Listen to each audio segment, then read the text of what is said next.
Ito ang Presidential Broadcast Service. Radyo Pilipinas. Radyo Publiko Ng bagong Pilipinas para sa bagong Pilipino. Naghahatid ng mahahalagang balita at impormasyon na guugnay ng pamahalaan sa sambayanan. Tulay sa himpapawid ng serbisyo publiko. Radyo Pilipinas. Radyo Publiko. Ang boses ng Pangulo.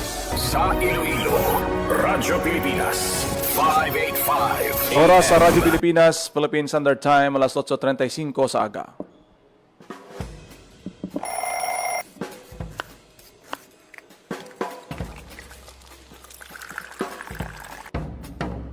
Aga sa Iloilo.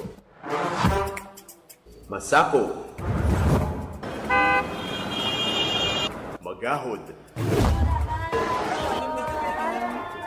Mapagsik.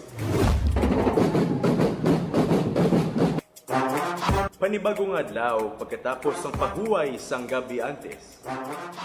Bag-o nga paglaom. Isa naman kapag himakas sa matahom nga palaabuton. Iloilo Morning, ang programa nga kaupod ninyo sa pamahaw kon aga. Magadulong sang labing ulihi nga balita, mga istorya halin sa Iloilo, kag iban nga bahin sang rehiyon, mga ginahuluhang balan, kag mga trending topic sa social media. Ululupod naton at tubangon ang maayo nga aga. Magpamati na sa Iloilo Morning. Diri sa 585 kHz sa AM band sang inyong mga radyo. Radyo Pilipinas Iloilo, the only government radio station in Western Visayas.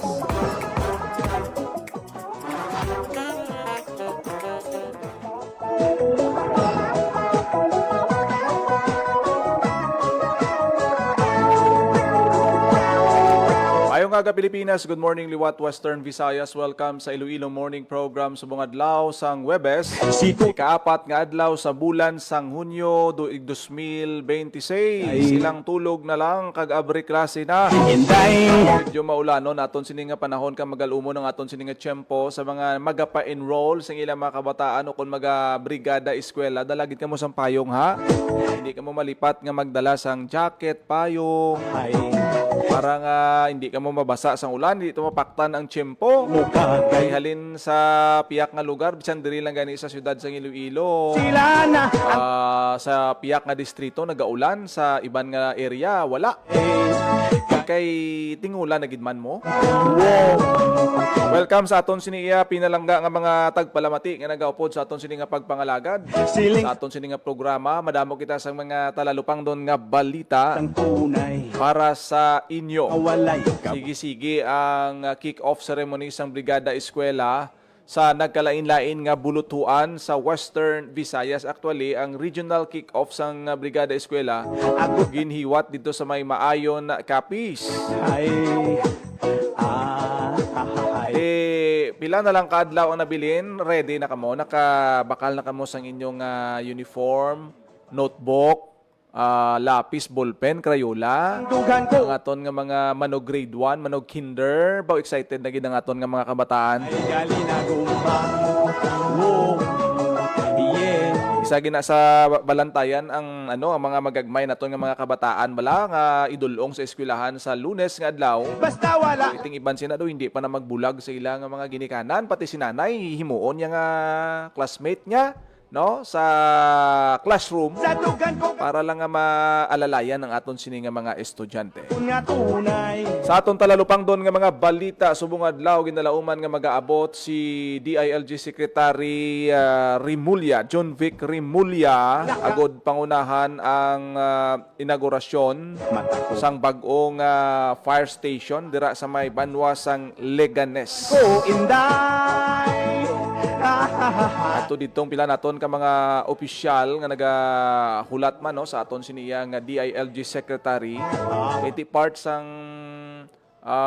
programa sang Department of Interior and Local Governments, which is sa idalom ining aton sini PNP, BGMP, ang Bureau of Fire Protection, ang pag-upgrade sang pila ka mga pasilidad, pag-provide sang mga kagamitan para sa aton siniya nga mga bumbero para nga pagresponde bla kung may emerhensya o kung may aksidente, may sunog, dasig kag alerto ang aton siniya nga pagresponde kung may mga equipments kita ti bag-uning fire station no?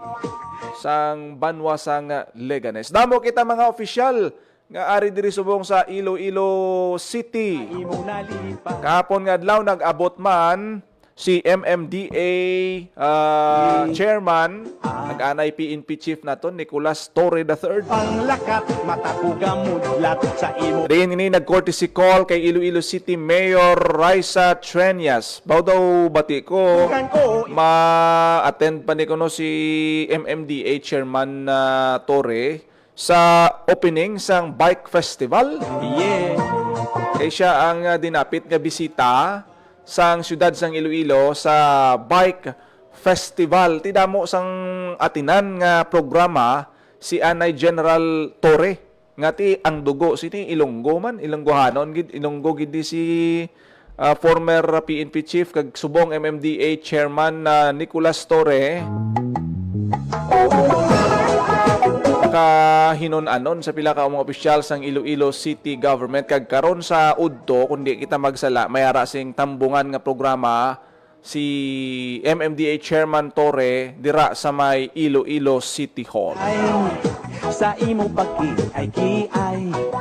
Si Tuto gatulo ang Sa pihak nga bahin Security and Exchange Commission ari na sa mga mahilig dabla halimbawa mag-utang. tunay. Damo gidya subong sang online lending company nga at the tip of your finger sa cellphone mo lang offeran kanila sang utang. Panglakat matakuga. Utang ang online hindi mo na kinanglan pa nga kadto sa bangko o kung mag-submit sa mga papeles kundi online application may mo na ikaw makapangutang. Pero ang problema kay damo sang scam o kung reports nga nabaton ang aton sini nga Security and Exchange Commission nga magluwas nga ibanda bugos kag ang ila sini nga mga dokumento questionable bla. Ang harassment, ang pamahog sa mga borrowers amo ni karon ang isa sa mga ginapalabot nga reklamo da sila kay daw kadamo sang mga scammer online, damo na sa mga na-scam kaagi na kamuguro ang iban sa aton, damo na sang na-report nga paano sila na biktima sang modus nakuhaan sang kwarta, nagbayad sang amuni moto online, ginpangayuan sang amount para nga ma-qualify siya for a loan. Tapos nag-turn out gali nga scam, wala na mabalik ang iya sini nga gin-deposit, ginapa-deposit siya mo.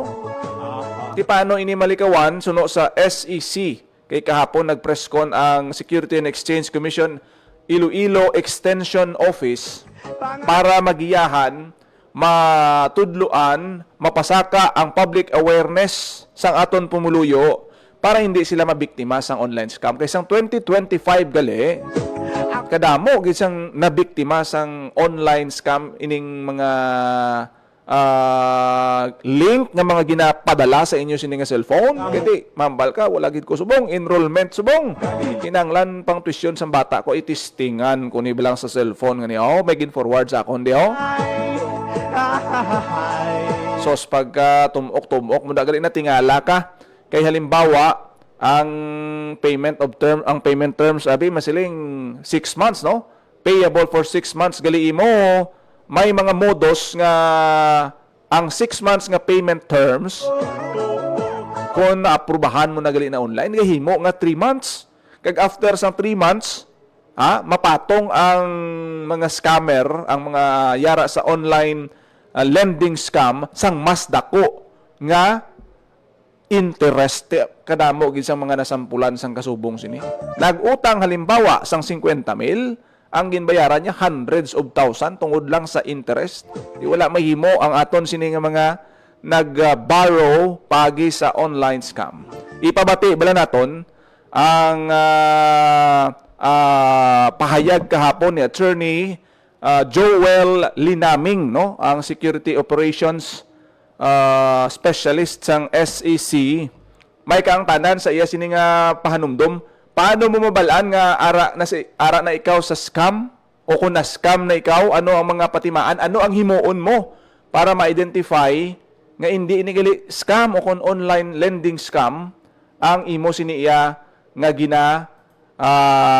applyan sa imo sini nga cellphone. Ti importante gid dapat i-check nyo gid kung mayara sing SEC registration o kung register sa Security and Exchange Commission, may mga backup nga mga documents. Kag mas maayo gid kung ma-identify kung diin ang address makadtuan nimo kay may ara man sang mga scammer nga ginakapi lang ang logo halimbawa sang isa ka bangko o kon lending institution, kapion nila natin, post mo lang mag-ubra profile pic sa social media tapos ma-process na sila sang pautang. Sa imong pagki O, ti dapat i-make sure gid kag ang manang good news lang gid kay ti after sa mga report sa online scam do medyo nagapaniguro, vigilant ang aton sini nga mga pumuluyo, especially ang mga Ilonggo nalipat nga dapat siguraduhon gid hindi ka gin magpati-patida hay kung ano ang mga ginpasa sa imo nga link nga nagdaog ka sang amo sini. sa imo pang Mautang ka, pwede ka kautang, amo sini, tapos pangayuan ka na isang deposit. ilipat ang imo nga Tapos mabalik mo lang gali nga gahulat ka, naganganga ka, kay ang siling sang lender nga ipadala sa imo ang imo sining inutang, gali imo ya ang imo nga gin-deposit nga ginapangayo nila, wala natunaw o kung na alimunaw na. Pamatian naton si Attorney Joel Linaming sang Security and Exchange Commission. Kanami gida sang iya sini nga abiso sa aton sini nga mga pumuluyo para nga hindi kamo mabiktima sang scam, especially sa mga online lending scam sa social media. Si Attorney Joel Linaming. Settle mong imo obligation as soon as possible. Kung ginharas ka, so mayroon kami na way nga gina-refer number. Kung number, ang gina-refer number sa NTC. So that ang NTC can block. Galing ang problema, kung i-block mo na, paano ka to ka-engage to prove that person is actually connected with the online. So mayroon sa workaround na siguro kung makuha mo ng evidence mo, pwede mo na pa-block. Galing ang problema, thousands or hundreds ng ilang SIM na ginano. Doon matsaga mo lang, doon dala mo lang mo ni. Doon na ready ang mga cellphone nga may mga mga SIM cards na mag-blast sa mga number. May more than 10 ang gama-receive nila tawag, text. So hindi advisable na i-block mo siya dayon? Kung i-block mo siya, may use naman sa another number. So, it's wise siguro mag-gather ka evidence to prove na connected siya before mo siya i-block. I-block mo siya o i-block mo siya sa NTC. Ito ni Joel. Most, siyempre, ang nag-utang sa online or pinanglan na nila. Yes. Oh. Now, why are they allowed, na ina-allow ni sa social media kagwa online ang ila if they are not legitimate? So, ang mga galing it's a big scope, no? That's why ka-coordinate kami sa DICT, CICC, may sila enforcement, na cybersecurity, na mo nga na-allow sila sa Play Store, sa App Store, na-regulate. Kaya actually, ang Play Store, App Store, do private, man sila yung na gina-allow nila, siguro, alam sa government, maihambalan ang amuning App Store, ang maging sila, strict sila sa pagpa-allow sa mga apps. Doon mo na ginapanong doon naman, i-propose naman pala. Kaya, as for now, damo, rampat, meaning, hindi well-regulated ang App Store. No? Na, business. Correct, ma'am. Especially ang sa Facebook, ma'am. Nabatian si Attorney Joel Linaming sa Security and Exchange Commission. May kang tanan sa pila ka mga ginpalabot sa ilang mga modus, no? O kung reklamo sa pila ka mga nabiktima sang scam via online lending. Damo-damo gid sang mga nasampulan. Makon mo mayara gani iya sang ginaharas, ginakadtuan sa ila balay kag sukton, kuhaon, hunuson. Ang halimbawa nag-utang ka sang salakyan, may mga lending padalaan kanila sang mga goons daw kon mga personnel sa imo sini nga balay wala ka kabalo, mahugon kanila kag kuhaon ang property o kung nang halimbawa lang masalakyan ng imong ginutang, mga kasubong sina. Tinagadamo ina nga modos ang ginahimo sang Security and Exchange Commission sa subong nga ti kabuylog ang ibang tang ahensya sang gobyerno aton sini PNP, NBI, National Telecommunications Commission. Kay hindi gidagawa medyo daw ang aton sini nga laye daw hindi gid amoy na ka sharp kag hugot sang safeguard kung social media scams, online scam ang pag-istoryahan ang safeguard nato ng pagbantay tim do medyo may kabudlayan sa part sa aton siniya nga pila ka otoridad ang pagmonitor sa sining mga scammer kay ti kadamo-damo amakon mo kuno hindi lang natag isa ka SIM ginagamit nila linibo ka mga SIM cards ti isa ini sa madata sa subong kag madamo ang matuntuhan via online tiyan mo na halong gid kamo ha before mag-transact ka online o kung may mga ipadala da sa inyo nga mga links, application, tanan nga mga impormasyon nga ti nagaganyat sa imo nga ti simpre kwarta na mo. Kwarta na mainit na kag kinahanglan ina sa aton sini nga mga kauturan ang iban dira nagapabinturar kay ti kun didto ka masiling ma-loan ko sa bangko, makadto ko to, pangayuan ko sang amo sini nga papeles, amo sini tama, kadamol-damol mandaan sang requirements. Di kun online iya, tumok-tumok lang da, send ka lang sang picture mo, provide ka lang da sang mga documentaries nga picturean mo lang, kag i-send sa ila, approve ka dayon. Pero base kung hindi mo ina ma-trace up, hindi mo ina ma-background check ang mga social media entities da kay wala ka kabalo kung sino ga transaksi mo base AI na ti prone gid ikaw sa panunto o kung sa scam ang mabudlay da kung involve ang dako nga kantidad hindi mo na mabawi diin ka mapangita bisan i-report mo pa sa pulis mabudlay mag-trace up kapin pa kung budol o kung mga sagad nang gidbala sa pagpanunto kung scam ang imo sini nga ma-encounter sa social media kung sa imo sini nga cellphone da. Ang manami himuon mo suno sa SEC, chikon mo to bago ka mag-apply ti amogid man ni may amogid man nga kumpanya nagaparehistro bala ini diin ang ilang nga opisina, may hotline number bala sila, may available nga mga informations nga pwede mahatag o kung matanyag ang Security and Exchange Commission. Iti kinahanglan na dito renewal sang sang ilang mga registration annually, ang ilang financial report, ang ilang mga general information sheet nagasubmit na sila dito. Mabalad mo kung sino ang mga corporators, ang mga official nila bag-o makipag-transaksyon. Oras sa Radyo Pilipinas, Philippine Standard Time, alas 8:53 sa aga sa pagpangalagad sa programa Iloilo Morning. Bantayan tani karon ang update sa Senado kay dugay-dugay mayara sing press briefing ang aton siniyang Senate subong adlaw sa pagpamuno ni Senate President Pro Tempore Senator Win Gatchalian. Bantayan nato ng mga senaryo kay ti daw sadya ni subong kag kinibutanay kung ano ang plastada kag ang liderato sa bahin sang Senate after sang session nga ginpatigayon kahapon subong ti sinogid man bla ang minority and majority sadya ni diri mo makitaan nga kung masiling ka bla nga ang piso importante ti amo man ang numbers game sa gyapon ang naga-prevail sa bahin sang pagpinili ay kag pag-assign sang leadership committee chairmanship sa aton siniyang Senado. Oras sa Radyo Pilipinas, alas 8:55 sa aga. Wala na kita sang tiyempo dali sa aton siniyang programa sa Iloilo Morning, ang iban pang mga balita. Sa iban na lang ng mga programs sang Radyo Pilipinas Iloilo kag sa aton siniyang Facebook page. Ako na gid lamang inyo alagad kada agad Janelle Baclay. Mayong aga Pilipinas. God bless Iloilo.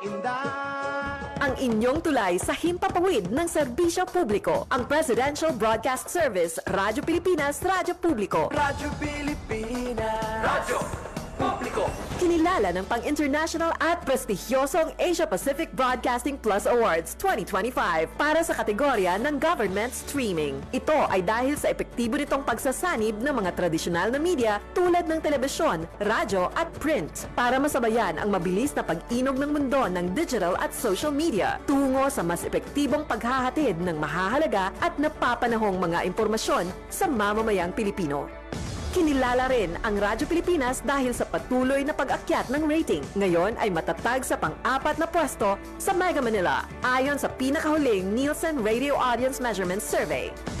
At sa social media, nakamit ang mahigit 2,000% pagtaas ng bilang ng mga sumusubaybay sa Radyo Pilipinas page sa unang bahagi ng 2025. Patunay ito na ang inyong Radyo Pilipinas Radyo Publiko ay tunay na kaagapay ng inyong pamahalaan sa paghahatid ng serbisyo sa mga mamamayang Pilipino. Mula sa aming lahat, sa ngalan ng inyong pamunuan at mga kawani ng Presidential Broadcast Service, kasama ang inyong mga himpilan ng Radyo Pilipinas sa buong kapuluan.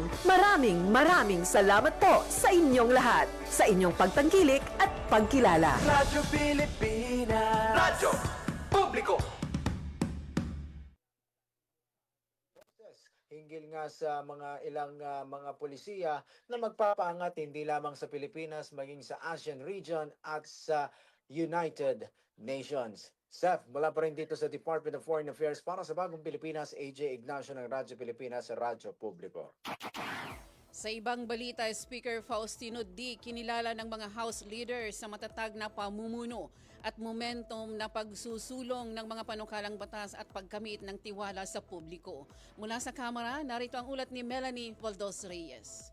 Radyo Pilipinas Report. Kilala ng mga lider ng Kamara de Representantes si Speaker Faustino Boje III dahil sa kanyang matatag na pamumuno na naging susi sa pagpapanatili ng momentum sa pagsusulong ng mga panukalang batas at pagpapalakas ng tiwala ng publiko sa institusyon. Bago ang sinidia adjournment ng first regular session ng 20th Congress, pinagtibay ng kapulungan ng House Resolution number 1093 na nagbibigay pugay kay Speaker D bilang pagkilala sa kanyang matatag, makabuluhan at collaborative leadership sa Kamara. Sa naturang resolusyon, binigyan diin ng mga mambabatas ang mahalagang papel ni Speaker D sa pagpapanatili ng maayos na pamamalakad, pagkakaisa at pagtutulungan sa loob ng kapulungan upang maisulong ang mga priority bills ng Kongreso. Nakasaad din sa resolusyon ng mga resulta ng survey na nagpapakita ng patuloy na mataas na antas ng tiwala at kumpiyansa ng publiko sa Kamara sa ilalim ng kanyang pamumuno. Bukod sa pagpasa ng mahalagang panukalang batas, kinilala rin ang Kamara sa pagtupad nito sa tungkuling itinakda ng konstitusyon. Kabilang dito ang pagsusulong ng Articles of Impeachment laban kay Vice President Sara Duterte, pagtataguyod ng mga reforma sa pamamahala gaya ng Anti-Political Dynasty Act, at ang aktibong pamumuno nito sa ASEAN Interparliamentary Assembly o AIPA. Pinuri rin ng House leaders si Speaker D sa kanyang malasakit sa kapakanan ng mga mambabatas, empleyado ng Kamara, mga kawani ng House Secretariat at iba pang miyembro ng congressional staff. Para sa Bagong Pilipinas, Melanie Valdos Reyes, Radyo Pilipinas, Radyo Publiko. Malacanang nagdeklara ng Special Non-Working Day sa lalawigan ng Pampanga at sa bayan ng Santa Cruz, Laguna. Mula sa Malacanang, narito ang ulat ni Alvin Baltasar. Radyo Pilipinas Report. Naglabas ng magkakahiwalay na proklamasyon ng Malacanang na nagdedeklarang walang pasok sa Pampanga at sa bayan ng Santa Cruz, Laguna. Sa ilalim ng Proclamation number 1280, deklarado ang June 15 bilang Special Non-Working Day sa Pampanga bilang paggunita sa ika-35 anibersaryo ng pagputok ng Bulkang Pinatubo. Layunin ng paggunita na matiyak na mananatiling buhay sa alaala ng mga mamamayan ng Pampanga ang mga aral at pagpapahalagang natutunan mula sa mapaminsalang pagputok ng bulkan noong June 15, 1991. Samantala, sa ilalim ng proclamation bilang 1281 ay deklarado naman ang June 4 bilang Special Non-Working Day sa Santa Cruz, Laguna bilang pagdiriwang ng Quezong Puti Festival. Inilabas ang dalawang proklamasyon upang mabigyan ng pagkakataon ng mga residente na ganap na makilahok sa kanilang mga pagdiriwang at paggunita. Mula sa Palasyo ng Malacanang para sa Bagong Pilipinas, Alvin Baltasar, Radyo Pilipinas, Radyo Publiko. Bata balik eskwela pinaigting ng DSWD katuwang ang DepEd Region 10 para sa mga 4Ps na mag-aaral huminto.